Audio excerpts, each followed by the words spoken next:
everyone, welcome back to my YouTube channel Books and Brain. I am your educator Shweta. So today I am here with a new topic that is from developmental biology.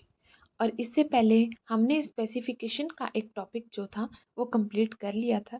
ये topics जो हैं वो CSIR, DBT, ICMR और BSc और MSc के students के लिए बहुत ज़्यादा इंपॉर्टेंट है और CSIR 2023 दिसंबर के एग्ज़ाम के लिए भी ये टॉपिक जो हैं बहुत ज़्यादा इंपॉर्टेंट है। So let's start with fertilisation process in humans. तो firstly we started with what is fertilisation. आप सबको अंडरस्टूड होगा कि फर्टिलाइजेशन क्या है, बट आज हम देखेंगे फर्टिलाइजेशन की कुछ ऐसी टर्म्स और कुछ ऐसे points that is very important for your CSIR exam. So firstly हम देखते हैं कि फर्टिलाइजेशन होता क्या है। फर्टिलाइजेशन एक ऐसी प्रोसेस है जिसमें न्यूक्लियस, मेल गैमेट का न्यूक्लियस जो है वो फ्यूज़ करेगा फीमेल गैमेट से। मेल गैमेट में कौन सा आएगा? स्पर्म, और फीमेल गैमेट में ओवम, और फॉर्मेशन किसकी करेंगे? एक फर्टिलाइज्ड एग की। आप सबको पता है कि लिविंग ऑर्गेनिज्म जो है वो बने किससे हैं? सेल से मिलके बने हैं। हमारी बॉडी जो है वो किससे मिलके बनी है? सेल से मिलके बनी है। और हमारे सेल्स में एक अपना एक जेनेटिक मटेरियल होता है, दैट इज़ अपना एक DNA होता है, ठीक है। और वो DNA हमें कहाँ से मिला है? हमारे मदर फादर से। तो वैसे ही जब फर्टिलाइजेशन होगी तो कुछ नंबर ऑफ क्रोमोसोम जो हैं वो अदर क्रोमोसोम्स के साथ फर्टिलाइज करके एक फॉर्मेशन करेंगे ऑफस्प्रिंग की। जैसे कि ह्यूमंस में 46 नंबर ऑफ क्रोमोसोम होते हैं। तो जब भी स्पर्म और ओवम्स जो हैं वो फर्टिलाइज करेंगे तो दोनों में 23 क्रोमोसोम्स जो होंगे वो प्रेजेंट होंगे। तो कुछ DNA जो है वो हमें मदर का आएगा और कुछ DNA फादर का आएगा। सो हमारे जितने भी जेनेटिक मटेरियल है वो हमें हेरिडिटरी होता है, मतलब हमारे पेरेंट्स से ही हमें ऑफस्प्रिंग को मिला होता है। I hope you understand the term fertilisation, और इसी से आपको क्रोमोसोम और ओवम और स्पर्म के बारे में भी अंडरस्टूड हुआ होगा। नेक्स्ट वन इज कि फर्टिलाइजेशन मैमल्स में कहाँ पे होती है? That is in occur in oviduct, and ओवा जो है वो वायबल रहेगा approx 24 hours after the ovulation. इसी के साथ नेक्स्ट वन इज कि कौन कौन से steps that is involve in fertilisation. सो सबसे पहले आता है कि कंटैक्ट और रिकॉग्निशन होगी स्पर्म और एग में। Second one is regulation of sperm entry into the egg. Fusion होगा स्पर्म और एग के सेल्स में। एक्टिवेशन होगी एग मेटाबॉलिज्म की, और इसी के साथ एम्ब्रियो डेवलपमेंट जो है वो स्टार्ट हो जाएगी। ये स्टेप्स जो हैं वो हम वन बाय वन करके पढ़ेंगे, और इसी के साथ मैंने कुछ इंपॉर्टेंट टर्म्स ऐड ऑन करी हैं। So let's continue. तो नेक्स्ट वन इज स्पर्म और एग के बारे में कुछ पॉइंट जो है वो यहाँ पर हम डिस्कस करेंगे, और इसी के साथ यहाँ पे डायग्राम्स भी जो है ऐड ऑन करे हैं ताकि आपको अंडरस्टैंडिंग इजी हो जाए। सो फर्स्टली हम देखेंगे कि स्पर्म्स के कौन से 3 पार्ट्स हैं, that is very important. First one is the head.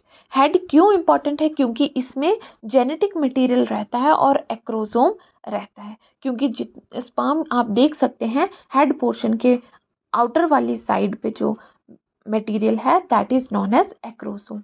और ये एक्रोसोम जो है वो एक्रोसोम रिएक्शन करने के लिए हेल्प करता है जब वे एंट्री करेंगे एग सेल में।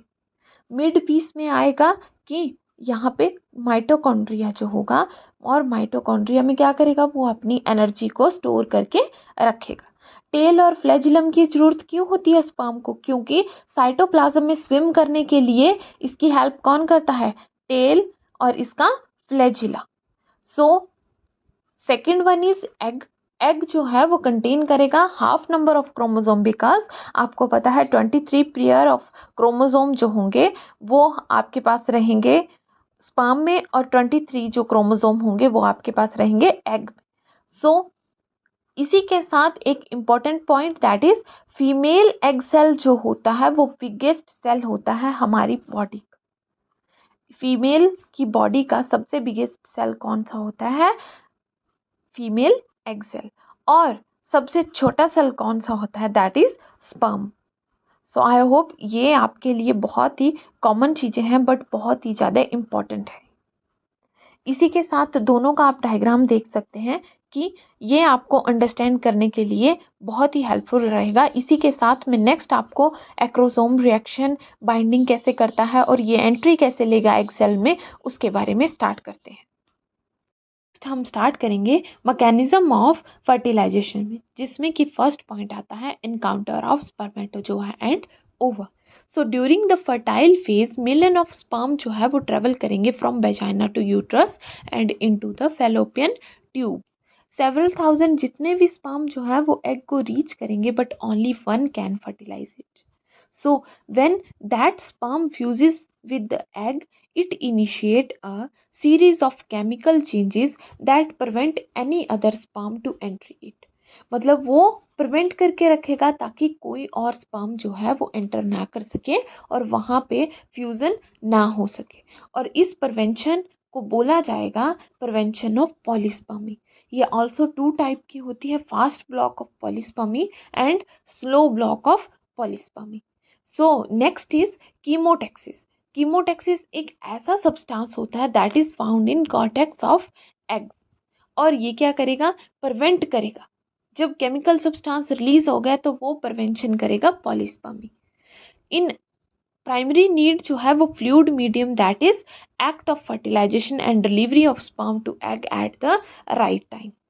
सो नेक्स्ट इज फर्टिलाइजेशन जो है वो टू टाइप्स की होती है, internal fertilisation and external fertilisation. Internal fertilisation में आपको आइडिया है कि इंटरनल हुई मतलब इनसाइड द बॉडी होगी और एक्सटर्नल हुई मतलब outside the body. So internal inside the body of female and few number of eggs जो हैं वो यहाँ पे प्रोड्यूस होंगे, बिकॉज इंटरनल जो फर्टिलाइजेशन होती है उसमें इंक्रीज पेरेंटल केयर जो है वो बहुत ज़्यादा होती है, और उसी की वजह से जो स्पीशीज़ की सर्वाइवल रेट है दैट इज़ आल्सो इंक्रीज्ड। जैसे कि एग्जांपल आते हैं मैमल्स में, रेप्टाइल में और बर्ड्स में।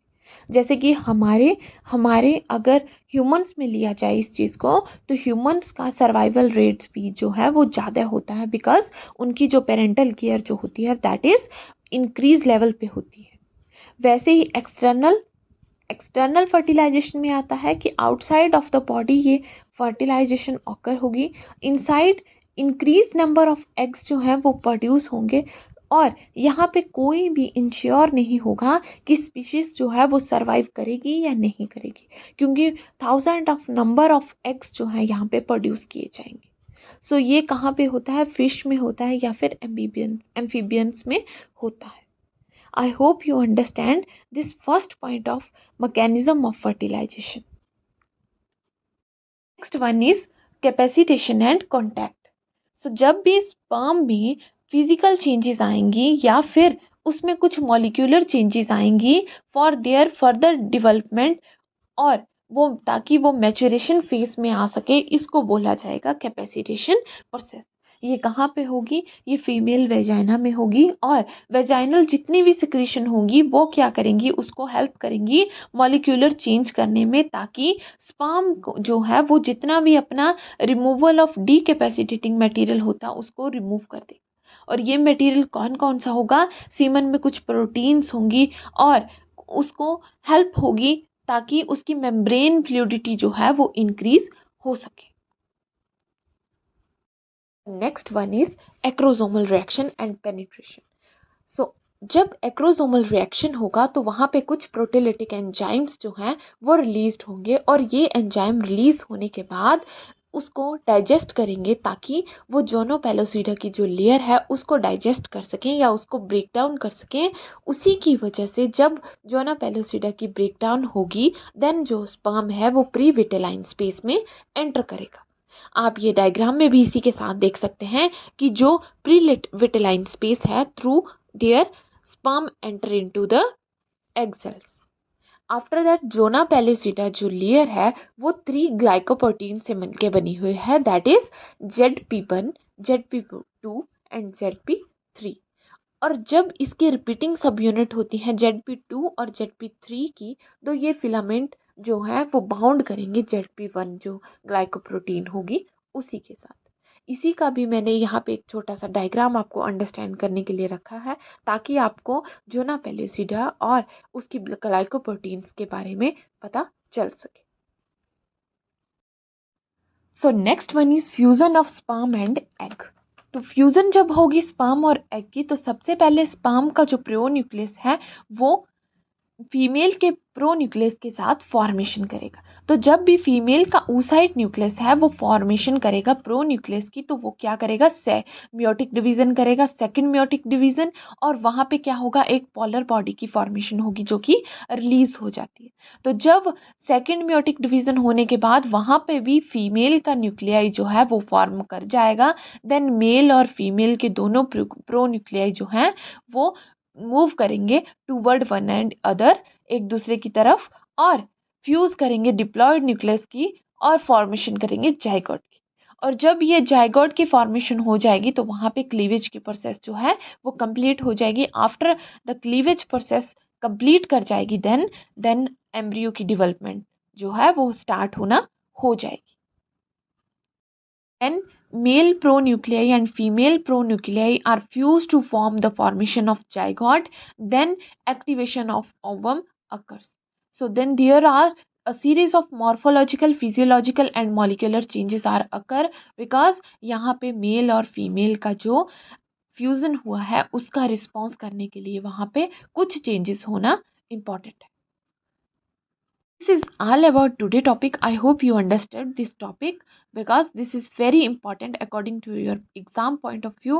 So CSIR के लिए ये आपका एक नया टॉपिक जो है वो तैयार हो गया है, और इसी के साथ पढ़ते रहिए, बढ़ते रहिए।